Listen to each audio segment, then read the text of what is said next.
আচলতে এইবাৰলৈ আমাৰ 3বাৰ চুৰি কাৰ্য সংঘটিত হ'ল। আমি আৰক্ষী প্ৰশাসনক মানে ইয়াৰ আগতে আমি দুবাৰ জনাইছিলোঁ আৰু এইবাৰো আজিও জনাইছোঁ যে আমি দাবী জনাই আছোঁ যে শ্বহীদ বেদীত যদি অলপ নাইট ডিউটিৰ ব্যৱস্থা কৰে আৰু ইয়াৰ আগতে আমাৰ দোকানবিলাকো চুৰি হৈছিল।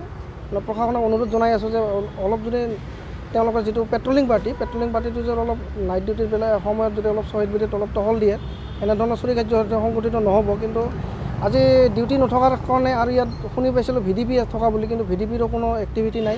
সেইকাৰণে ধৰক বাৰে বাৰে আমাৰ এই মন্দিৰটোত চুৰি কাৰ্য সংঘটিত হৈ আছে।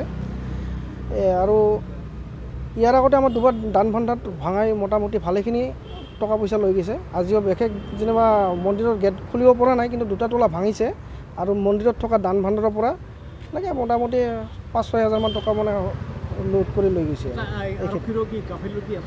আৰক্ষী প্ৰশাসনক আমি দাবী জনাই আছোঁ। এতিয়া তেওঁলোকে কেনেদৰে কৰ্তব্য পালন কৰি আছে সেইটো আমিও নাজানো। যেনিবা আচলতে আমিতো মানে এতিয়া তেওঁলোকক আমি দেখা নাই যে নাইট ডিউটিত মানে ফুল ফেজত কাম কৰি থকা বুলি।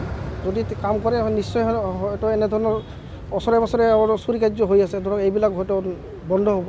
বৰপাৰা ৰাজহুৱা কালী মন্দিৰ আজি 3 বছৰ ধৰি দেউৰী কৰি আছোঁ।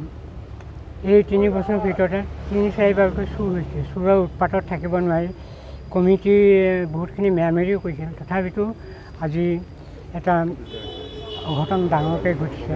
এটা ৰাজহুৱা ডনবক্সত বহুতখিনি টকা আছিল, অনুমান কৰিব পাৰে প্ৰায় 25-30 হাজাৰৰ বেছি হ'ব অনুমানত।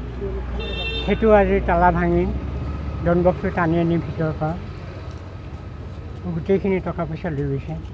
এইখিনি আমাৰ খুব দুৰ্ভাগ্য। মই কি ক'ম, এই মন্দিৰৰ কাৰণে সদায় দিনে দেখাই থাকোঁ, তাৰ ভিতৰত প্ৰতি বছৰে বাৰে বাৰে চুৰ হৈ থকাত আমাৰ নিজকে খুব দুৰ্ভাগ্য। এইখিনি যাতে ৰাইজে কিবা কৰে এইখিনি আপোনাৰ আৰক্ষীকো জনাইছোঁ। থাকে, কিন্তু যোৱাকালি আছিল নে নাই নাজানো, প্ৰায়ে আহে কিন্তু সন্ধিয়া সময়ত থাকে, ৰাতি নাথাকে। বোধহয় এই ঘটনাবিলাক পিছ ৰাতি হয়, সেই সময়ত বোধহয় নাথাকে। 3-4টা তলা ভাঙাৰ ভিতৰতো কিছুমানটো শব্দ হয়, টিঙৰ বাহিৰত থকা কাপোৰবিলাকে গাত মেৰিয়াই আমি ভিডি কেমেৰাত চাইছোঁ যদিও মানুহটো ধৰিব পৰা নাই।